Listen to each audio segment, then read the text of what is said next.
कोई तुम्हें तब तक नहीं हरा सकता जब तक तुम खुद से ना हार जाओ। जिस दिन आप लोगों ने खुद से घुटने टेक लिए ना, उस दिन जो प्रॉब्लम है वो आप लोगों के सर पर चढ़कर बैठ जाएगी और उस प्रॉब्लम के नीचे समाधि बन जाएगी जरा सी देर में। तो इसलिए लाइफ में जहां पर भी जो प्रॉब्लम आती है ना, जो दिक्कत आती है, उसका सॉल्यूशन वहीं पर निकालो और तब आगे बढ़ो। अगर ऐसे करते चलोगे तो वो जो पहाड़ है ना, वो सड़क बन जाएगी आप लोगों के रास्ते की और आराम से आप लोग उसको क्लियर करके चले जाओगे। ये बात उन लोगों के लिए है जो रियलिटी में लाइफ में कुछ करना चाहते हैं। कुछ लोग ऐसे हैं जो निठल्ले हैं, जिनको अपनी लाइफ के एक एक साल बर्बाद हो रहे हैं, उनको समझ में नहीं आ रहा है। जिनको अपना टाइम बर्बाद समझ में नहीं आ रहा है, अपने घर वालों के पैसे बर्बाद समझ में नहीं आ रहा है, अपना आपको धोखा दे रहे हैं वो समझ में नहीं आ रहा है, टाइम पास कर रहे हैं जिंदगी में वो समझ में नहीं आ रहा है। तो समझ में क्या आ रहा है और करना क्या चाह रहे हो। पहले वीडियो की जो लेंथ थी वो 30 मिनट थी, मैंने घटा के इसको 20 से 22 मिनट कर दिया लगभग, मतलब 10 मिनट ये लगभग कम हो गई वीडियो। तो किसी ने मुझे नहीं बोला कि सर वीडियो की लेंथ कम क्यों कर दी। मैंने ये वीडियो जो बढ़ाकर इसको 45 मिनट कर दिया, लगभग इसकी डबल लेंथ कर दी। तो दिक्कत हो गई लोगों को कि सर वीडियो की लेंथ क्यों लंबी कर दी। ये 45 मिनट जो की गई है, इसमें ओनली 20-22 मिनट बढ़ाई है मैंने। उस 20-22 मिनट बढ़ाने के लिए मेरे एक्स्ट्रा 2 घंटे लग रहे हैं, वो आप लोगों को दिखाई नहीं दे रहा है। आप लोगों को ओनली 20 मिनट और वही पढ़ा रहा हूं, मतलब उसमें दिक्कत हो रही है। पहले आप लोगों को मैं जो न्यूज थी वो कम डिटेल में एक्सप्लेन करता था, अब थोड़ा ज्यादा डिटेल में उसकी एक्सप्लेनेशन आप लोगों को देनी स्टार्ट कर दी, तो उससे आप लोगों को दिक्कत हो रही है। मतलब ये सही है। करने क्या आ रहे हो यार, क्यों लेक्चर देख रहे हो, क्यों अपने घर वालों का पैसा बर्बाद करो और क्यों अपना समय बर्बाद कर रहे हो। कुछ अच्छा काम कर लो यार, जो तुमको अच्छा लगे, जिसमें आप लोगों को टाइम देने में ये ना लगे कि यार टाइम बर्बाद हो रहा है। मतलब थोड़ा सा ज्यादा पढ़ने में आप लोगों को दिक्कत हो रही है। पहले मैं आप लोगों की 6 न्यूज डिस्कस करता था, अब मैंने लगभग 10 न्यूज डिस्कस करना स्टार्ट कर दी, 10 से 11, तो उसमें आप लोगों को दिक्कत हो रही है। ये अच्छा तरीका लग रहा है मुझे प्रिपरेशन करने का। धोखा दे रहे हो साफ साफ। गिरेबान में झांको कि आने वाले 1-2 साल में अपने आप को कहां देखना चाह रहे हो। अगर इसी तरीके से इसी पैटर्न में लगे रहोगे जो जिंदगी गुजर जाएगी। क्यों अपनी जवानी बर्बाद कर रहे हो यार, कुछ अच्छा सा यूटिलाइजेशन कर लो इस चीज का। क्यों सुबह को उठ के अपनी आंखें खराब कर रहे हो, कुछ और काम कर लो सुबह उठ के। ये सोचो 1 मिनट के लिए, थोड़ा तो इस तरीके थोड़ी तो गैरत रखा करो अपने अंदर की। बोल क्या रहे हो 1 मिनट के लिए कि वीडियो की लेंथ लंबी हो गई उसमें दिक्कत हो रही है। लेंथ छोटी हो तो दिक्कत हुई, मैं समझ में भी आती है कि यार क्या सही डिस्कस नहीं किया सर आपने, ये बोलो समझ में आता है। सर ये टॉपिक अच्छे से समझ में नहीं आया, इसको थोड़ा डिटेल में समझाते, ये समझ में आया। मतलब बोल क्या रहे हो, कुछ भी, मतलब जो मन में आता है बस वही लिख देते हो। कमेंट बॉक्स खुले हुए तो मतलब कुछ भी लिखोगे। सोचो 1 मिनट के लिए यार कि क्या बोल रहे हो। सुबह को उठ के यहाँ पर 4 बजे बैठ रहा हूँ, किस तरीके से क्या क्या चीजें कर रहा हूँ, सब पता है कि सारी चीजें अकेला कर रहा हूँ। उसके बाद में भी आप लोगों को ये लगता है कि मतलब पढ़ाई ज्यादा करवा रहा हो तो उसमें दिक्कत हो रही है। मतलब अगला कोई बंदा आप लोगों से ये चीजें पैसे लेके करवाएगा, इसी लेवल का कंटेंट आप लोगों को कोई पैसे में देगा, वहां पर जाकर बैठ जाओगे, वहां पर आप लोगों को दिक्कत नहीं होगी।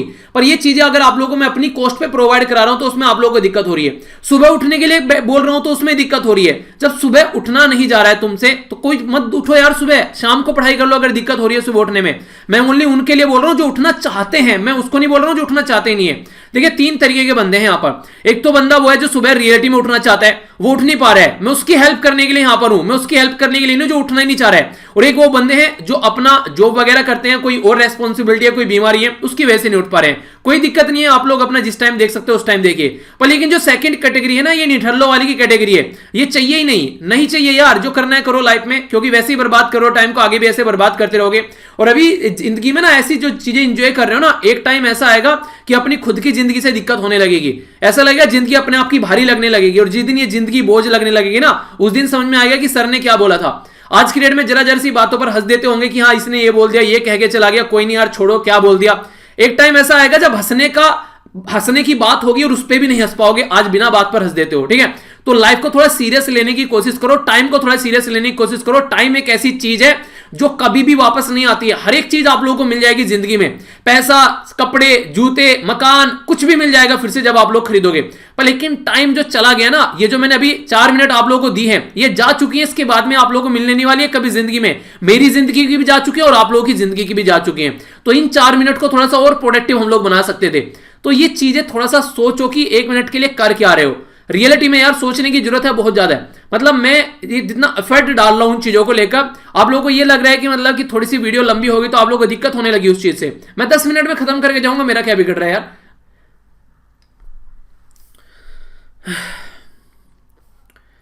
गुस्सा आ जाता है यार। एक तो 3-4 दिन से ना सोने का जो पैटर्न है वो भी कंप्लीटली मेरा डिफरेंट हो गया है। मैंने कहा चलो थोड़ा सा ढंग से चीजों को लेकर चलते हैं, डिटेल में लेकर चलते हैं। एग्जाम पास में आ रहा है, थोड़ा सा ज्यादा कवर करके चलता हूं।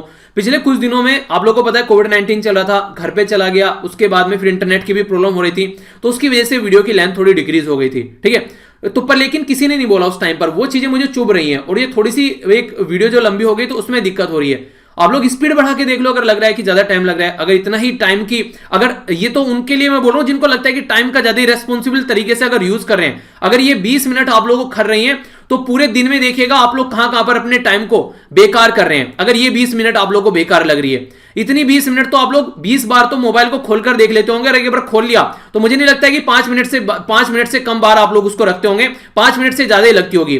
कितने घंटे दिन में बेकार करते हो उनको एक बार चेक करना जाकर, और उसके बाद में बोलना। अगर वो सारा टाइम ढंग से यूटिलाइज कर रहे हो तो मेरी गलती है, मैंने 20 मिनट गलत आप लोगों के ले लिए हैं, उसके लिए मैं कान पकड़ के सॉरी बोल रहा हूं। पर लेकिन अगर वो टाइम आप लोग ढंग से यूटिलाइज नहीं कर रहे हो, टाइम को वहां पर बर्बाद कर रहे हो, तो फिर आप लोग अपने गिरेबान में झांक कर देखो कि आप लोग बोल क्या रहे हो। ये उनके लिए जिन्होंने ये कमेंट किया है। बाकी जो बच्चे सीरियस होकर उठ रहे हैं उनको मैं सैल्यूट करता हूं। पहले दिन मैंने 500 बोला, कल जो थे लगभग 1200 के करीब ये कवर हो गए, उनको सैल्यूट है यार, दिल से सलाम है। पर लेकिन जो ये कर ही नहीं रहे हैं और जो एक तरीके से दूसरों के भी नीचे उल्टे सीधे कमेंट कर रहे हैं, उनको सोचो 1 मिनट के लिए क्यों टाइम बर्बाद कर रहे हो यार। कुछ अच्छा काम कर लो, जिंदगी को प्रोडक्टिव तरीके से यूटिलाइज कर लो, ठीक है।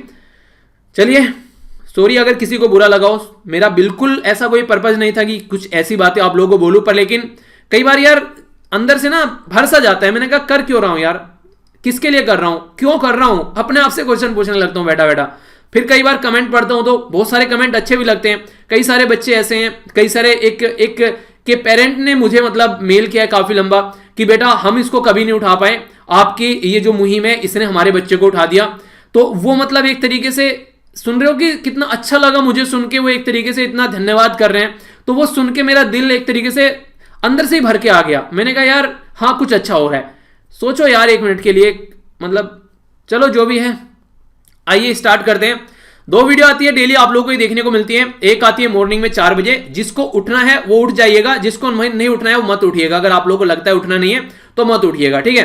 पर लेकिन जिसको उठना है मैं उसको उठाता रहूंगा, मैं उसके लिए काम करूंगा जिसको बेसिकली लाइफ में कुछ करना है। जिसको नहीं करना है उसके लिए मैं कुछ नहीं करूंगा, क्योंकि मैं कुछ नहीं कर सकता यार। जो करना है आपको ही करना है, मैं बस आप लोगों को गाइड कर सकता हूं। आप लोगों को अपने आप से ही लड़ना है। अगर आप लोग अपने आप से ही हार जाएंगे तो आप लोगों को मैं कौन होता हूं जिताने वाला। भगवान धरती पे आ जाएगा, वो भी आप लोग कुछ नहीं कर पाएगा अगर आप लोग खुद से हार गए हैं। तो ये चीजें सोचिए 1 मिनट के लिए कि कहां पर स्टैंड कर रहे हैं, आने वाले 1-2 साल में कहां पर आप लोग अपने आप को देखना चाहते हैं। अगर जहां पर है वहीं पर ही देखना चाहते हैं तो कोई दिक्कत ही नहीं है, फिर लगे रहो जैसे लगे हुए हो। कई सारे बच्चों के द्वारा पूछा गया कि सर वर्ल्ड सोयल डे क्यों डिस्कस नहीं किया। देखिए मैं सोच रहा था कि जिस दिन 2 दिन हो जाते हैं ना, जैसे कि 2 डे हो गए थे कल, तो एक डे तो मैंने यहां पर डिस्कस कर दिया और दूसरा डे जो था वो हम लोगों ने हिंदू वाली वीडियो के अंदर डिस्कस कर दिया था। तो डिटेल में एक्सप्लेनेशन हो जाए ताकि आप लोगों को, तो इस तरीके से मैंने कर लिया था। कई सारे बच्चों के द्वारा ये बोला गया तो ये आप लोगों के लिए इंफॉर्मेशन है, तो वहां पर मैंने इसको डिटेल में डिस्कस कर दिया था। मत किया करो यार ऐसे, बिल्कुल मोड़ना ऐसा कर देते हो। सॉरी, ठीक है। यार कई दिनों से ना बहुत अच्छे से चीज़ों को करने की कोशिश कर रहा हूँ। मैंने कहा अब चीज़ें, पेपर भी आ रहा है पास में, चीज़ें अच्छे से कवर हो जाएंगी, अच्छे से आप लोगों की तैयारी हो जाएंगी। और उसमें फिर जब कई बार ऐसे, और ये कमेंट एक नहीं था, पहले दिन तो एक था, फिर 2 आए, 2-4 आए, आज कल तो 8-10 कमेंट आ गए। मतलब वो थोड़ा सा मैंने कहा यार वो थोड़ा सा इरिटेट कर गई चीज़ें, ठीक है। चलिए कोई नहीं, अच्छे से स्टार्ट करते हैं, आइए लाइफ को एंजॉय करते हैं। बड़े बड़े शहर में छोटी छोटी चीज़ें होती रहती हैं, ठीक है। पानी पी लो थोड़ा सा, 1 मिनट।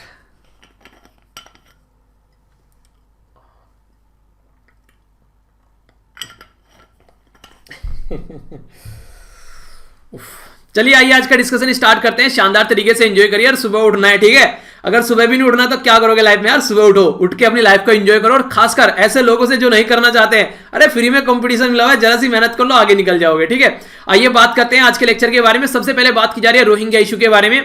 तो जो रोहिंग्या कम्युनिटी है, ये अभी रिसेंटली एक पर्टिकुलर कंट्री है जिसमें से इनको शिफ्ट किया गया एक एरिया से दूसरे एरिया में। और वो एरिया है जहां से शिफ्ट किया जा रहा है, कहां पर ये किया जा रहा है, यहां पर ये किया जा रहा है भासन 4 आइलैंड के पास में, ठीक है। तो ये यहां पर भासन 4 आइलैंड ये जो है ये बांग्लादेश के अंदर है। तो बांग्लादेश में एक एरिया है जहां पर ये कम्युनिटी रहती है। तो कहां से कहां पर इनको ले जाया जा रहा है, दोनों ही इंपोर्टेंट जगह है। भाषण 4 आइलैंड को, ये जो बेसिकली एक आइलैंड है, इसको एक नाम से और पुकारा जाता है। इस न्यूज को काफी डिटेल में डिस्कस करूंगा क्योंकि डायरेक्ट एग्जाम में क्वेश्चन बन सकता है। नेक्स्ट यहां पर जो बात की जा रही है, ये एक पर्टिकुलर मिनिस्ट्री के बारे में बात की जा रही है। उस मिनिस्ट्री यानी कि उस मंत्रालय के द्वारा बोला गया कि 10 पुलिस स्टेशन जो है वो यहां पर आने वाले जो 10 पुलिस स्टेशन है उनको 2020 के लिए लिस्ट रिलीज की गई कि कौन से बेस्ट पुलिस स्टेशन है। और अच्छी बात क्या देखने को मिली कि नॉर्थ ईस्ट का पुलिस स्टेशन ने यहां पर टॉप किया, तो उसके बारे में भी आप लोगों से डिस्कस करूंगा। एमडीएच आप लोगों ने कई बार सुना होगा एमडीएच मसाले जो आप लोगों ने अब तक एंजॉय किए हैं, इसकी फुल फॉर्म पता है क्या थी यहां पर? महाशय धर्मपाल गुलाटी। तो रिसेंटली अभी इनकी डेथ हो गई है, वो भी 98 की एज में। और पर्सन की अगर आप लोगों को फेस दिखाऊंगा 1 मिनट के लिए, जब ये न्यूज डिस्कस करूंगा, चेहरे पे आज की डेट में भी कहीं आप लोगों ना झुर्रियां नजर नहीं आएंगी। मतलब 98 की एज में ना बंदा देखने में बिल्कुल कड़क लगता था। तो इसको कहते हैं जिंदगी को जीना। तो जिंदगी को इरिटेट होकर नहीं, जिंदगी को जी के जाना है। तो यहां पर अगर इनके बारे में बात करें तो इनको एक अवार्ड दिया गया था अभी यहां पर सेंट्रल गवर्नमेंट के द्वारा, जो कि हमारी कंट्री का 3rd हाईएस्ट सिविलियन अवार्ड है। अगर ये भी आप लोगों ने लेक्चर सुना है तो कई बार आप लोगों को बता चुका हूं कौन कौन से अवार्ड कौन सी कैटेगरी में आते हैं। अगर बात करें, ये 2nd लार्जेस्ट डीलर थे इंडियन मार्केट के अंदर, ये लगभग 12% इनका शेयर था अगर बात करें यहां पर मसालों की फील्ड में। तो ये काफी इंपॉर्टेंट, आप लोग इनके बारे में इंफॉर्मेशन याद रखते हैं, बाकी डिस्कस करेंगे। अनीता आनंद ब्रिटिश इंडियन जर्नलिस्ट हैं, इनकी रिसेंटली अभी किताब आई है, किताब के बारे में भी डिस्कस करूंगा। तो किताब के लिए इनको एक प्राइज दिया गया है, तो ये प्राइज इनके द्वारा जीता गया है। उस जो किताब में इनके द्वारा जो लिखी गई है चीजें, एक जवान लड़का, जवान आदमी आप लोग बोल सकते हैं, उसके बारे में किताब लिखी गई है। 1919 जलियांवाला बाग मैसेकर, जो ये जलियांवाला जो कांड हुआ था यहां पर अमृतसर के अंदर में, तो उसके ऊपर ये किताब लिखी गई है। तो इसको अभी एक प्राइज मिला है, तो इस प्राइज का नाम आप लोग को बताना है। Union minister of port shipping and waterways के बारे में बात की जा रही है, तो इसके द्वारा रामायण क्रूज टूर, ठीक है, तो ये यहां पर अभी स्टार्ट की जा रही है अयोध्या में। तो कौन सी रिवर के ऊपर यहां पर ये आप लोगों को चीजें देखने को मिल रही है। इंडिया फर्स्ट होम है ट्रांसजेंडर जो चिल्ड्रन के बारे में बात की जा रही है, तो ये फर्स्ट होम स्टेब्लिश किया जा रहा है बेंगलुरु के अंदर। तो कौन सी मिनिस्ट्री के द्वारा यहां पर इसको नोट दिया गया है? मतलब क्या है, आप लोगों ने सुना भी होगा कि अगर किसी के घर में बच्चा पैदा हुआ है तो तुरंत किन्नर आ जाते हैं देखने के लिए कि ये बच्चा कैसा है। वो जाते हैं ना घूमने के लिए कि हाँ बच्चा कैसा है, किन्नर तो पैदा नहीं हुआ, किन्नर है तो अपने साथ में ले जाते हैं। तो उनसे अब उसको बचाने की कोशिश की जा रही है। अगर घर वाले भी, कई बार घर वाले अपने पास रखने के लिए तैयार नहीं होते हैं, ठीक है, नेचुरल चीजें यार, उस बच्चे की क्या गलती है उसमें, कई बार घर वाले त्याग देते हैं। तो ऐसे बच्चों को प्रोटेक्शन केयर में रखने की कोशिश की जा रही है। तो ये यहां पर चीजें स्टार्ट की गई हमारी कंट्री की सेंट्रल मिनिस्ट्री के द्वारा। तो कौन सी मिनिस्ट्री के द्वारा इसको स्टार्ट किया गया है, ये आप लोगों को बताना है। तो ये थे आज के हमारे क्वेश्चन। अभी आप लोगों से डिस्कस करूंगा क्या क्या इनके आंसर हैं, और बाकी वीडियो के एंड में हम लोग रिवीजन भी करेंगे। तो रिवीजन कर जरूर जाया कीजिए, क्योंकि रिवीजन ही आप लोगों की नैया पार लगाएगा। एग्जाम में जब बैठेंगे ना भूल जाएंगे कई सारी चीजें अगर रिवीजन नहीं करेंगे। तो रिवीजन करते रहना है, और यही एक ऐसी चीज है जो हमेशा आप लोगों को एग्जाम में कंफर्टेबल फील कराएगी। जितना ज्यादा रिवीजन करके जाओगे उतना ही ज्यादा लाइफ को एंजॉय करोगे एग्जाम में। तो एग्जाम में अगर आप लोगों को आंसू नहीं बहाने हैं तो थोड़ा सा बैठ के पसीना बहा लीजिए, तो लाइफ जो है वो सेट हो जाएगी। यार थोड़ी सी ये लाइफ होती है लगभग 1-2 साल की, जो आप लोगों को ढंग से मेहनत करके निकालनी होती है। थोड़ी सी मेहनत करके निकाल दो, फिर देखो जिंदगी सेट हो जाएगी। क्यों आखिर इन चीजों को इतना गलत तरीके से ले रहे हो? ओके, आइए डिस्कशन स्टार्ट करते हैं शानदार तरीके से। एक एक न्यूज काफी डिटेल में देखेंगे। इंटरनेशनल न्यूज है आप लोगों के सामने। यहां पर जो बात की जा रही है, ये बात की जा रही है यहां पर रोहिंग्या कम्युनिटी के बारे में। बेसिकली पहले आप लोगों को यहां पर थोड़ी सी मैं बैकग्राउंड इंफॉर्मेशन देता हूं। म्यांमार एक कंट्री है जिसको पहले बर्मा के नाम से पुकारा जाता था। तो ये जो म्यांमार कंट्री है, इसको मैप में अगर आप लोग देखिएगा तो यहां पर है इसकी एग्जैक्ट लोकेशन। तो म्यांमार से काफी सारी रोहिंग्या कम्युनिटी जो है वो यहां पर पहुंची बांग्लादेश के अंदर, और बांग्लादेश के अंदर वो प्रॉब्लम क्रिएट हो गई जो हमारी कंट्री के लिए 1971 में क्रिएट हो गई थी। 1971 में जब पाकिस्तान के द्वारा, जिसको वेस्ट पाकिस्तान बोलते थे, ईस्ट पाकिस्तान के ऊपर अटैक किया, तो बहुत सारे यहां पर, जिसको आज के दिन बांग्लादेश बोलते हैं, बहुत सारे ईस्ट पाकिस्तानी यानी कि बांग्लादेशी हमारी कंट्री में आ गए अलग अलग राज्य में अपनी जान बचाने के लिए। तो उस टाइम पर हमारी कंट्री में जो प्राइम मिनिस्टर थी इंदिरा गांधी जी, उनके द्वारा इंटरफेयर किया गया, और तब हमारी कंट्री जो थी वो इस युद्ध में कूदी, और तब पाकिस्तान को मुंह की एक तरीके से खिलाई गई। तब पाकिस्तान को बेसिकली लतियाया गया, इसको लात मारी गई, और तब जाकर बांग्लादेश कंट्री बना। तो रिफ्यूजी की कंडीशन हमारी कंट्री में बड़ी खराब हो गई थी। अभी कुछ ऐसी कंडीशन बनी हुई है बांग्लादेश के अंदर में। एस्टिमेट्स लगाया जा रहा है, कोई 5 लाख बोलते हैं, कोई 7 लाख, और मैक्सिमम 11 लाख तक भी बोला गया कई बार डेटा के द्वारा, कि बांग्लादेश के अंदर आज के दिन में रोहिंग्या कम्युनिटी के रिफ्यूजी बचे हुए हैं। आखिर कंडीशन ऐसी क्या हो गई यहां पर? देखिए, म्यांमार एक ऐसी ऐसी कंट्री है जो बुद्धिस्ट डोमिनेटेड कंट्री है, यानी कि बुद्धिस्ट कम्युनिटी ज्यादा यहां पर देखने को मिलती है। और यहां पर जो रोहिंग्या कम्युनिटी थी, यहां पर ये रखाइन प्रोविंस में, प्रोविंस का मतलब होता है स्टेट, जैसे राज्य आते हैं ना, हमारी कंट्री में 28 राज्य हैं, हम राज्य बोलते हैं, यहां पर प्रोविंस बोलते हैं। तो रखाइन प्रोविंस में यहां पर ये माइनॉरिटी कम्युनिटी रहती थी रोहिंग्या। तो यहां पर इनके बीच में झड़प हुई बुद्धिस्ट कम्युनिटी और इस कम्युनिटी के बीच में, तो इनको मारकर भगाया जाने लगा। और जो म्यांमार की आर्मी है उन्होंने भी यहां पर कम्युनिटी को सपोर्ट किया, तो उसकी वजह से यहां पर काफी लार्ज स्केल पर इनका प्लान हुआ। कुछ थाईलैंड में पहुंचे, लगभग 40-50 हजार के करीब इंडिया के अंदर भी आए, बाकी मैक्सिमम यहां बांग्लादेश के अंदर यहां पर पहुंचे। तो ये जो बांग्लादेश के अंदर पहुंचे उस टाइम पर ये नाफ रिवर भी आप लोग याद रखेगा, ये नाफ रिवर थी, एक साइड में कुआं था, दूसरी साइड में खाई थी।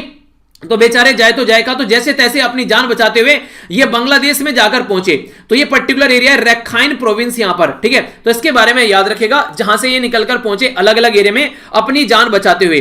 तो बांग्लादेश भी यार देखो, एक ऐसा तो है नहीं कि अमेरिका जैसी कुछ पावरफुल कंट्री है, बहुत ज्यादा यहां पर पैसा इनके पास में, तो जैसे तैसे बेचारे अपना गुजर बसर कर रहे हैं। तो काफी ज्यादा लार्ज स्केल पर जो लोग यहां पर आ गए, तो बांग्लादेश ने ऑल ओवर वर्ल्ड से हेल्प मांगी कि भैया कुछ करो, क्या जुगाड़ किया जाए यहां पर। तो काफी सारे लोग आगे भी आए निकल के हालांकि। तो रोहिंग्या कम्युनिटी को बांग्लादेश के अंदर, ये यहां पर कोक्स बाजार वाला जो एरिया था, ये आप लोग यहां पर देखते हैं, जो बेसिकली बॉर्डर वाले एरिया है यहां पर, यहां से निकालकर इनको भासन 4 आइलैंड पर इन कम्युनिटी को पहुंचाने की बात की गई। तो भासन 4 आइलैंड में आप लोगों को दिखाऊंगा अभी, आप लोगों को जब मैप में आप लोग देख पाएंगे ढंग से इसको, तब इसको और अच्छे से आप लोग कनेक्ट कर पाएंगे। ये एग्जैक्ट लोकेशन आप लोगों को जो रेड दिख रही है ना मैप में, तो ये भासन 4 आइलैंड है बांग्लादेश के अंदर में। ये भासन 4 आइलैंड, ये नया आइलैंड है यहां पर, जो रिसेंटली अभी 10-12 साल के अंदर ये भी यहां पर क्रिएट हुआ है। ये आइलैंड एक ऐसा आइलैंड है, यहां पर एक भी, यहां पर कोई भी जो बेसिकली लोग हैं स्टैब्लिश नहीं है। तो यहां पर अभी सिस्टम बनाने की कोशिश की जा रही है ताकि रोहिंग्या कम्युनिटी को यहां पर स्टैब्लिश किया जा सके। और रोहिंग्या कम्युनिटी को यहां पर अगर स्टैब्लिश किया जाता है तो कई सारे लोग जो है इसके खिलाफ भी आवाज उठा रहे हैं। वो आवाज क्यों उठा रहे हैं? क्योंकि देखिए, एक तो मॉनसून आता है काफी खतरनाक लेवल वाला, तो उस टाइम पर काफी बुरी कंडीशन यहां पर देखने को मिल सकती है। भासन 4 आइलैंड के ऊपर यहां पर ये डूब सकता है मॉनसून में भी यहां पर। इसी के साथ में यहां पर जो इन्वायरमेंटलिस्ट हैं वो भी इसको लेकर काफी ज्यादा सदमे में है, उसके बारे में बात करूंगा।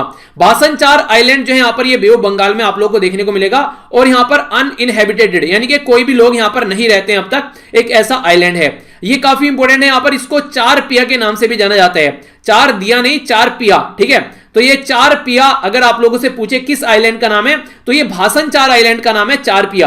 तो ये लगभग जो यहां पर अगर आइलैंड के बारे में बात करें तो ये 40 स्क्वायर किलोमीटर में फैला हुआ है यहां पर, ठीक है, यानी कि 40 स्क्वायर किलोमीटर में यहां पर ये पर्टिकुलर एरिया में फैला हुआ है। और इसको जो फॉर्म किया गया था, ये लगभग 2006 में ये बनाया गया था, हिमालयन रीजन से टूटकर यहां पर ये आया था निकलकर।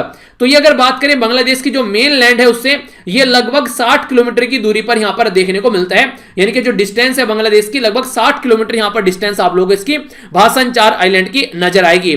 तो ये जो आइलैंड है इसको लेकर कई सारे लोग और यूएन की साइड से भी कई सारी बातें बोली गई हैं कि जो यहां पर एक तो रहने की लायक कंडीशन है या नहीं है, वो आप लोगों को देखने को मिलेगी, क्योंकि इंसानों के रहने लायक कंडीशन नहीं है।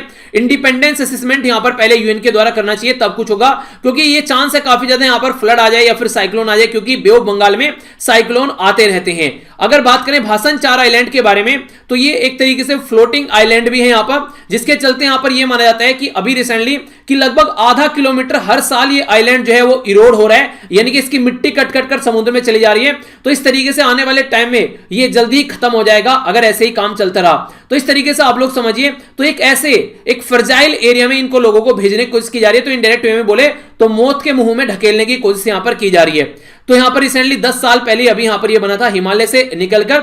और अगर माने यहां पर बात बांग्लादेश के ऑफिशियल की, वो ये कह रहे हैं कि यहां पर जो अम्फन साइक्लोन आया था यहां पर, तो उस टाइम पर भी इस आइलैंड के ऊपर कोई इंपैक्ट नहीं पड़ा, यहां पर कोई ज्यादा इंपैक्ट नहीं पड़ता है। जबकि इन्वायरमेंटलिस्ट जो है वो सारे ये कह रहे हैं कि साइक्लोन और इसी के साथ में यहां पर जो बाढ़ है उसके आने के चांसेस काफी ज्यादा है, चक्रवात और बाढ़। तो आप लोगों को इनको लोगों को यहां पर नहीं बसाना चाहिए।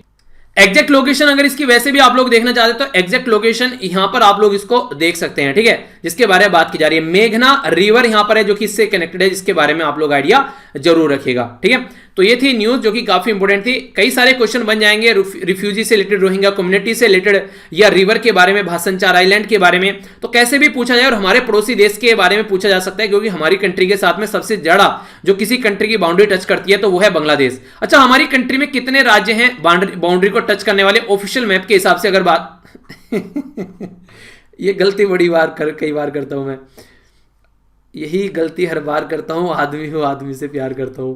देखिए होता क्या है, दिमाग में चल रहा था क्वेश्चन पूछना है और आंसर लिख देता हूं कई बार। ठीक है, तो 7 कंट्रियां अगर ऑफिशियल मैप के हिसाब से आप लोग बात करेंगे, और 7 कंट्री में अफगानिस्तान भी आती है, क्योंकि अफगानिस्तान पाक ऑक्युपाइड एरिया से कनेक्ट करता है, और पाक ऑक्युपाइड एरिया ये बेसिकली हमारी कंट्री का एरिया है, तो इसलिए हमारे ऑफिशियल मैप के हिसाब से 7 कंट्री हम लोग को टच करती हैं। ठीक है, सबसे छोटा बॉर्डर हमारी कंट्री का कौन सी कंट्री टच करती है, ये क्वेश्चन है जो आप लोग को बताना है। तो कंट्री कौन सी है वो भी आप लोग एक बार देख लीजिए, पाकिस्तान, अफगानिस्तान, चाइना, नेपाल, भूटान, म्यांमार और यहां पर हो गया बांग्लादेश। ठीक है, तो ये 7 कंट्री, तो 1 2 3 4 5 6 7 कंट्री हमारी कंट्री का बॉर्डर टच करती हैं। सबसे बड़ा बॉर्डर टच करता है बांग्लादेश, सबसे छोटा बॉर्डर कौन टच करता है, ये क्वेश्चन आप लोग को बताना है। नेशनल लेवल की न्यूज और खासकर ये स्टेट में भी आप लोग काम आने वाली है, जो मैं आप लोगों से डिस्कस करूंगा इसके अंदर। तो दोनों जगह आप लोगों यहां पर ये इंपॉर्टेंट न्यूज है। हमारी कंट्री की जो होम मिनिस्ट्री है अमित शाह जी के अंडर में आती है, तो अमित शाह जी की जो मिनिस्ट्री है उनके द्वारा 10 ऐसे पुलिस स्टेशन हमारी कंट्री में आइडेंटिफाई किए गए हैं, जिनको 2020 ईयर के लिए लिस्ट रिलीज की गई है कि ये शीर्ष पुलिस स्टेशन है, बेस्ट परफॉर्मिंग पुलिस स्टेशन है कंट्री में, जो कि एवरी ईयर यहां पर ये लिस्ट तैयार की जाती है। तो इसके चलते यहां पर जो बेसिकली ये फंक्शन, जो इनका काम करने का जो तरीका रहता है, एक हेल्थी कंपटीशन देखने को मिलता है, जिससे कि हाँ सब अपनी इमेज सुधारने की कोशिश करते हैं। कितना कम क्राइम हो रहा है उस एरिया में वो भी चेक किया जाता है, किस तरीके से बिहेव कर रहे हैं लोगों के साथ में, क्या कंडीशन बनी हुई है, तो वो सारे यहां पर कंडीशन निकाली जाती है। हमारी कंट्री के प्राइम मिनिस्टर हैं नरेंद्र मोदी जी, और उनके द्वारा डायरेक्ट किया गया था, जब एड्रेस किया गया था कि यहां पर 2015 में यहां पर डायरेक्टर्स जनरल ऑफ पुलिस यानी कि डीजीपी कॉन्फ्रेंस ये कच्छ गुजरात के अंदर हुई थी, तो उस टाइम पर इनके द्वारा बोला गया था कि ऐसा कुछ होना चाहिए हमारी कंट्री में कि कंपटीशन हो ताकि पुलिस के बीच में, तो इस तरीके से आप लोग उनको अवार्ड देने चाहिए। तो वहां से ये बेसिकली न्यूज निकल कर आई, जिसके चलते अब यहां पर ये लिस्ट जारी की जाती है। तो 10 के 10 आप लोग को याद नहीं रखने हैं, पहला कम से कम आप लोग जरूर याद रख लीजिएगा। ठीक है, ये है यहां पर नन गो, ये यहां पर नॉन पोक। ठीक है, ये सिकमई थुनबल मणिपुर के अंदर यहां पर आप लोगों को देखने को मिलेगा। तो देखिए, एक तो नॉर्थ ईस्ट में हो गया ये मणिपुर के अंदर, और खासकर अगर बात करें मणिपुर हमारी कंट्री में जो राज्य है ये टच करता है म्यांमार के बॉर्डर को, तो इसलिए यहां पर इसके बारे में आप लोगों से क्वेश्चन पूछा जा सकता है। बाकी नेक्स्ट आप लोगों को तमिलनाडु में, फिर अरुणाचल प्रदेश में, छत्तीसगढ़, गोवा, या आप लोगों को अंडमान निकोबार वाले एरिया में देखने को मिलेगा, सिक्किम, उत्तर प्रदेश। ठीक है, इसी के साथ में बात करें यहां पर ये हो गया दादर एंड नगर हवेली, तेलंगाना। तो इनमें से अगर किसी भी एरिया को आप लोग बिलोंग करते हैं, ठीक है, तो टॉप 10 में आप लोगों का एरिया आ गया यहां पर, तो उसको कम से कम आप लोग याद रखेगा कि हमारे एरिया का जो बेसिकली यहां पर टॉप 10 में आया हुआ है। तो अगर इन राज्य में से किसी का आप लोग बिलोंग करते हैं, पर पहले वाला जो है यहां पर ये नोंगपोक सिकमई थाउबल मणिपुर के अंदर में आप लोगों को देखने को मिलेगा, जिसके द्वारा 2020 में टॉप किया गया इस पर्टिकुलर लिस्ट को। ठीक है, तो ये है बेसिक इंफॉर्मेशन, तो होम मिनिस्ट्री के द्वारा यहां पर ये इशू किया जाता है। इकोनॉमी और बैंकिंग की न्यूज आप लोग यहां पर इसको बोल सकते हैं। हमारी कंट्री में जो मॉनेटरी पॉलिसी कमेटी है, जिसको शॉर्ट फॉर्म में आप लोग एमपीसी बोलते हैं, मॉनेटरी पॉलिसी कमेटी के द्वारा बोला गया कि 4% जो यहां पर अनचेंज रखा गया हमारी कंट्री में रेपो रेट को अगर नॉर्मल शब्दों में मैं आप लोगों को समझाना चाहूं तो क्या होता है रेपो रेट, तो थोड़ा सा इंटरेस्टिंग वे में आप लोगों को बताता हूं।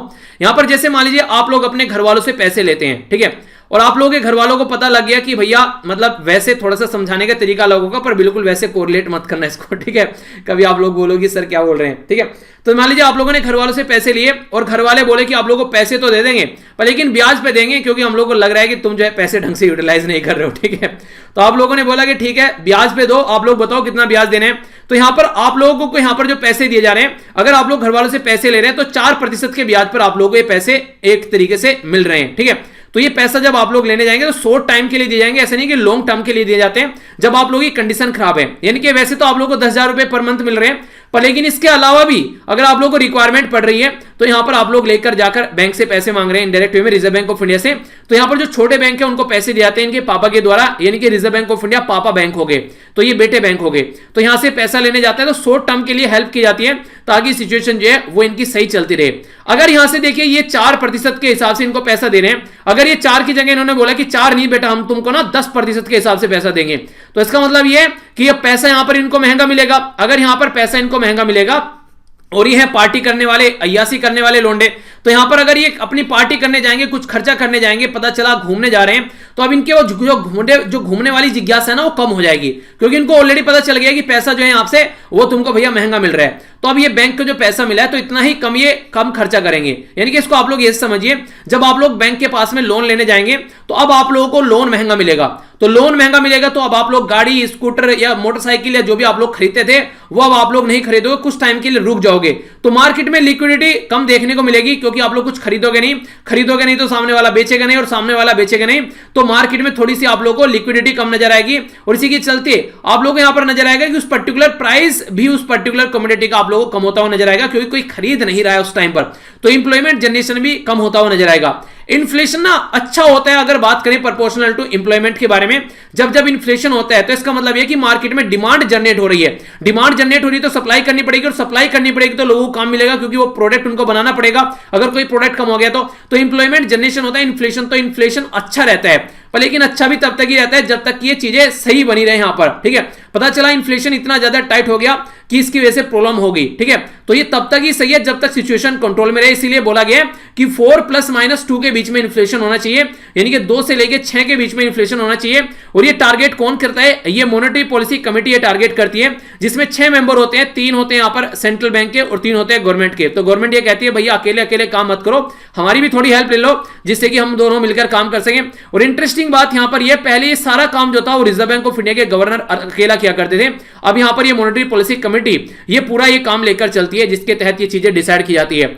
मॉनेटरी पॉलिसी कमेटी जो है इसके द्वारा यहां पर जो रियल जीडीपी ग्रोथ है 2021 के लिए, तो यहां पर अभी जो बोल रहा है कि ग्रोथ जो है ये -7.5% के करीब यहां पर जो रियल जीडीपी ग्रोथ है वो आप लोगों को देखने को मिलेगा। रूरल की जो डिमांड है वो आने वाले टाइम में बढ़ सकती है, अर्बन डिमांड भी आप लोगों को थोड़ी देखने को मिलेगी, पर लेकिन रिवर्स रेपो रेट है, यानी कि जब यहां से पैसा जाएगा वापसी तो अब ये बोलेंगे भैया आपने कि पापा आपने हमको बेसिकली ब्याज पे दिया था तो हम भी आप लोगों को ब्याज पे देंगे, पर हाँ आपकी इज्जत कर रहे हैं इसलिए आपको हम इज्जत कर रहे हैं तो इसलिए आप हमको थोड़ा सा कम पैसा दे दीजिए, ठीक है। तो देखिए थोड़ी सी तिकड़मबाजी है, समझाने के लिए बेसिकली समझा रहा हूं। पेरेंट्स के साथ में इसको बेसिकली उस तरीके से कनेक्ट मत कीजिएगा, बस ये तरीका है कि आप लोग लंबे समय तक इसको याद रख सको। माँ बाप के पैसे जो है ना जितना जरूरत के लिए यूज करोगे ना उतना ही ज्यादा लाइफ में कामयाब होगे, और जितना उसमें एंजॉय करने की कोशिश करोगे तो वो कभी भी आप लोग कामयाब नहीं हो पाओगे। इंजॉयमेंट हमेशा अपने कमाए हुए पैसों से करना चाहिए, अपनी खुद की कमाई से। माँ बाप के पैसे जो है वो नीड के लिए यूज करो, उसको इंजॉयमेंट के लिए नहीं। साइंस एंड टेक्नोलॉजी से रिलेटेड यहां पर न्यूज है और थोड़ी सी इंटरेस्टिंग और डिफरेंट न्यूज है। ये बिल्कुल ऐसी है कि वो नहीं कहते कि कल का बिछड़ा हुआ वापस घर आ गया, तो कुछ ऐसी न्यूज आप लोग बोल सकते हैं। नासा जो है यहाँ पर ये यूएसए की स्पेस एजेंसी है, जैसे हमारी कंट्री की इसरो है, ठीक है, इंडियन स्पेस रिसर्च ऑर्गेनाइजेशन। तो नासा यहाँ पर इसके द्वारा अभी कंफर्म किया गया कि नियर अर्थ ऑर्बिट, यहां पर बोला गया इसको 2020 एसओ। तो यहां पर ये जो बेसिकली रॉकेट बूस्टर है यहां पर, जो कि पहले कभी छूट गया था यहां पर, जो कि लगभग 1966 की बात की जा रही है, स्पेस क्राफ्ट यहां पर छोड़ा गया था। तो जब ये स्पेस क्राफ्ट को लैंड कराना था तो वो जो लैंडिंग होनी थी वो सॉफ्ट लैंडिंग होनी थी, जैसे हमारी कंट्री में भेजा गया था चंद्रयान 2 और उसकी सॉफ्ट लैंडिंग कराने की बात की जा रही थी, पर लेकिन सॉफ्ट लैंडिंग नहीं हुई, वो एक तरीके से वो डायरेक्ट लैंडिंग हो गई, जिसकी वजह से टूट फूट गया यहां पर ये, ठीक है। देखिए सॉफ्ट लैंडिंग का मतलब होता है कि ऐसे ऐसे जाए और जाकर सरफेस पे आराम से रखा जाए, पर लेकिन हार्ड लैंडिंग का मतलब जाके ऐसे गिरे और टप्पा खा के इधर जाए, जैसे बोल नहीं होती है, जैसे बोल इस तरीके से आप लोग देखते हैं, तो वो वाली कंडीशन होती है। तो इसका मतलब ये कि जब यहां पर हार्ड लैंडिंग हो गई उसके सॉफ्ट लैंडिंग की तरह, सॉफ्ट लैंडिंग की जगह, तो वो क्रैश हो गया वहां पर उस टाइम पर। तो जब ये क्रैश हुआ तो इसमें से यहां पर एक पोर्शन जो है वो इसका डिसअपियर हो गया था, और ये माना जाता था कि वो अननोन ऑर्बिट में चला गया अराउंड द सन। तो वो अभी यहां पर फिर से मिल रहा है यहां पर ये, तो उसी के बारे में बात की जा रही है। तो उसको फिर से यहां पर समझ पा रहे हैं कि हाँ ये वही पोर्शन है जो चला गया था, तो इसको 2020 एसओ के नाम से यहां पर इसको बेसिकली पुकारा जा रहा है, ठीक है। तो ये यहां पर इसी के बारे में यहां पर बात की जा रही है। तो जो लूनार सरफेस है यहां पर, जो अपोलो मिशन भी यहां पर गया था, ये आप लोगों ने पढ़ा होगा कई बार इसके बारे में, अपोलो मिशन के बारे में, नील आर्मस्ट्रांग के बारे में पढ़ा होगा कि पहला इंसान था जिसने चांद पर अपना कदम रखा था, ठीक है। तो इसके बारे में बात की जा रही है। तो ये सारी चीजें भी आप लोग यहां पर याद रखते हैं। तो उस पर्टिकुलर मिशन के लिए चीजें छोड़ी गई थी, पर लेकिन चीजें जो थी वो प्रॉपर वे में नहीं चल पाई, तो अब यहां पर फिर से इसको आइडेंटिफाई किया गया है, ठीक है। नेक्स्ट जो न्यूज है ये एक शानदार इंपॉर्टेंट और काफी इंटरेस्टिंग पर्सनैलिटी के बारे में है, जिनका नाम है यहां पर महाशय धर्मपाल गुलाटी। इस एज में भी चेहरे को देखिए और चेहरे पर मुस्कान देखिए, मतलब दिल खुश कर देने वाली। ये इंसान जो है ये 98 की एज में यहां पर ये इस धरती से अभी निकले हैं। तो अगर बात करें इनकी लाइफ के बारे में तो आप लोग देख सकते हैं कि इनके द्वारा अपनी लाइफ को एज ए बिजनेसमैन की तरीके से जी कर गए हैं। यहां पर ये अभी जो इनकी जान गई है वो कार्डिक अरेस्ट यानी कि हार्ट अटैक से इनकी जान गई है दिल्ली के एक हॉस्पिटल में। ये जो 1923 से लेके इनका जो बेसिकली 1923 से लेकर 2020 तक का इनका टाइम ड्यूरेशन जो देखने को मिला है, तो इसमें ये काफी बड़े बिजनेसमैन और इसी के साथ में सीईओ रह चुके हैं एमडीएच के, ठीक है, जो कि यहां पर अभी इनके नाम के इस हिसाब से यहां पर ये रखा गया था बेसिकली महाश्यन दी हट्टी, ठीक है, तो ये इनका नाम याद रखते हैं। तो इंडियन स्पाइसेस कंपनी थी यहां पर, तो इनको पद्म भूषण से भी नवाजा गया 2019 में, ठीक है, तो 2019 में इनको अवार्ड दे दिया गया और 2020 में ये अवार्ड लेकर निकल लिए। तो थर्ड हाईएस्ट सिविलियन अवार्ड है भारत रत्न, पद्म विभूषण, पद्म भूषण, ठीक है, तो इसी के बाद में पद्मश्री, तो ये तीसरे नंबर का हाईएस्ट अवार्ड है हमारी कंट्री में। सेकंड लार्जेस्ट जो यहां पर ये हमारी कंट्री में इनका जो शेयर है मैंने अभी बताया वो 12% के करीब आप लोगों को देखने को मिलता है फॉलोइंग एवरेस्ट जो स्पाइसेस होते हैं, ठीक है। तो एमडीएच और एवरेस्ट में आप लोगों ने देखा होगा कंपटीशन रहता है मार्केट के अंदर कि एवरेस्ट वाला मसाला लेकर आना। आपके घर में कौन सा मसाला यूज होता है, चलिए ये बताइए, एमडीएच होता है या फिर एवरेस्ट होता है? पूछना मम्मी से जाकर कौन सा मसाला डालती है सब्जी के अंदर। ओके, आगे बढ़ते हैं। अवार्ड और ऑनर के बारे में यहां पर बात करते हैं। और हाँ, अगर एमडीएच यूज करते थे तो 2 मिनट का मौन धारण जरूर कीजिएगा, ठीक है। यानी कहने का मतलब ये कि एक तरीके से इतने दिनों से उनके मसाले खा रहे हो तो कम से कम 2 मिनट के लिए याद कर लीजिएगा यार। चलिए जो भी है, आपको सुटे भी लगे तो कर लीजिएगा। आइए आगे बढ़ते हैं। यहां पर बात की जा रही है ब्रिटिश इंडियन जर्नलिस्ट जिनका नाम है अनीता आनंद, ठीक है, तो अनीता आनंद। तो इनकी जो बुक है वो जलियांवाला जो कांड हुआ था 1990 में 1919 में जलियांवाला मैसेकर के नाम से जिसे जानते हैं। तो इसमें क्या हुआ था, बेसिकली जनरल डायर के द्वारा आदेश दिया गया था, एक पार्क में काफी सारे लोग इकट्ठे हुए थे, तो उसमें यहां पर गोली मारने का आदेश दिया गया और जिस गेट पर ये खड़े हुए थे वही बस जाने का और वही आने का रास्ता था। तो इसके अंदर एक कुआं भी था, यहां पर बहुत सारे लोगों ने जान बचाने के लिए उसमें भी छलांग लगाई, बहुत सारे बच्चे थे, बहुत सारी महिलाएं थी, बहुत सारे बुजुर्ग लोग थे जिनकी जान चली गई। तो ये एक काला चैप्टर है हमारी कंट्री की हिस्ट्री के अंदर में। तो इसके ऊपर यहां पर ये किताब लिखी गई है, इससे रिलेटेड यहां पर ये किताब लिखी गई है। तो यहां पर जो पेशेंट होता है, इनके जो रोगी होता है, तो उसके असेसन के बारे में बात की जा रही है। तो ये किताब का नाम है द पेशेंट असेसन, ठीक है। तो ये एक ट्रू टेल ऑफ मैसेकर की बात की जा रही है, रिवेंज की बात की जा रही है, ब्रिटिश राज के बारे में यहां पर जो टाइटल दिया गया है। तो इसके चलते यहां पर इनको एक अवार्ड मिला है जिसको बोलते हैं यहां पर पेन हेसल टिल्टमैन प्राइज। तो पेन हेसल टिल्टमैन प्राइज जो है ये फॉर हिस्ट्री जो दिया गया 2020, ये अनीता आनंद को दिया गया है यहां पर। तो ये जो प्राइज है यहां पर ये बेसिकली यहां पर जो इनको मिला है, तो इंपॉर्टेंट क्वेश्चन आप लोगों से एग्जाम में बन सकता है। इंग्लिश पेन जो है यहां पर ये स्टैंड करता है पोएट्री, प्ले राइटर, एडिटर या एस्से, जो एस्से लिखने वाले होते हैं, नोवेल लिखने वाले होते हैं, तो उनको ये बेसिकली देता है। और one of the oldest human right organization है जो कि यहां पर फ्रीडम टू राइट और रीड के बारे में यहां पर बेसिकली सपोर्ट करती है कि आप लोग राइट कर सकते हैं, रीड कर सकते हैं, कोई इसमें इंटरफेयर नहीं करेगा। तो ये वो वाली ऑर्गेनाइजेशन है। और जो पर्सनैलिटी है ये ब्रिटिश इंडियन पर्सनैलिटी है, तो इंपॉर्टेंट ये इसलिए भी यहां पर हो जाता है, तो इसलिए इसके बारे में याद रखिएगा। और मैसेकर के बारे में लिखा गया है जो अमृतसर का, तो ये ब्रिटिश ही थे जिनके द्वारा ये हरकतें की गई थी उस टाइम पर, अंग्रेजों के जो अंग्रेज यहां पर आए थे। तो इससे रिलेटेड ये पूरा किताब है, राइटर है और इसको प्राइज मिला है। तो अब क्वेश्चन बन जाता है डिफेंस के बारे में न्यूज है। देखिए 2 इंपॉर्टेंट चीजें होती है, एक तो है कि बैठकर सारी किताबें आप लोग रटने बैठ जाएं तो स्मार्ट स्टडी नहीं हो गई। स्मार्ट स्टडी वो है जो किताब न्यूज में है, जिस किताब को कोई प्राइज मिला है, जिस किताब के लिए कोई कंट्रोवर्सी हो गई है, उस किताब को लिखने वाले इंसान की डेथ हो गई है, कोई इंपॉर्टेंट पर्सनैलिटी था, ठीक है, उसने कोई अवार्ड जीत लिया है, तो वो किताबें आप लोगों को याद करनी है। और टोटल मिलाकर ऐसी होंगी 8-10 किताबें होंगी मैक्सिमम। तो इस तरीके से स्मार्ट स्टडी कीजिए, यानी कि बैठकर सारी रटने बैठ गई किताबें, ऐसा नहीं होता है, ठीक है। आगे बात करते हैं यहां पर डिफेंस के बारे में। तो हमारी कंट्री में कई सारे चेंज किए गए आर्मी हेडक्वार्टर के अंदर में, यहां पर अप्रूव किया गया गवर्नमेंट को द्वारा उसको रिस्ट्रक्चर करने की। देखिए आज की डेट में अगर बात करें, जैसे सबसे ऊपर अगर बात करें प्राइम मिनिस्टर हो गए, ठीक है, फिर उसके नीचे अगर मान लीजिए अगर डिप्टी प्राइम मिनिस्टर आ जाए, फिर नीचे दूसरी जो मिनिस्ट्री होगी कई सारी, होम मिनिस्ट्री होगी, फाइनेंस मिनिस्ट्री होगी, डिफेंस मिनिस्ट्री होगी। तो इस तरीके से जो पावर है उसका डिवीजन होता हुआ यहां पर चला जाता है। तो इसी तरीके से अगर बात कीजिए आर्मी में, एक तो हो गए यहां पर आर्मी चीफ, ठीक हो गए, यहां पर वाइस चीफ हो गए, इसी के साथ में अगर डिप्टी चीफ यहां पर आ जाते हैं तो कहीं ना कहीं एक तरीके से जो डिस्कशन का पैटर्न है वो और ज्यादा अच्छे लेवल पर हो जाएगा।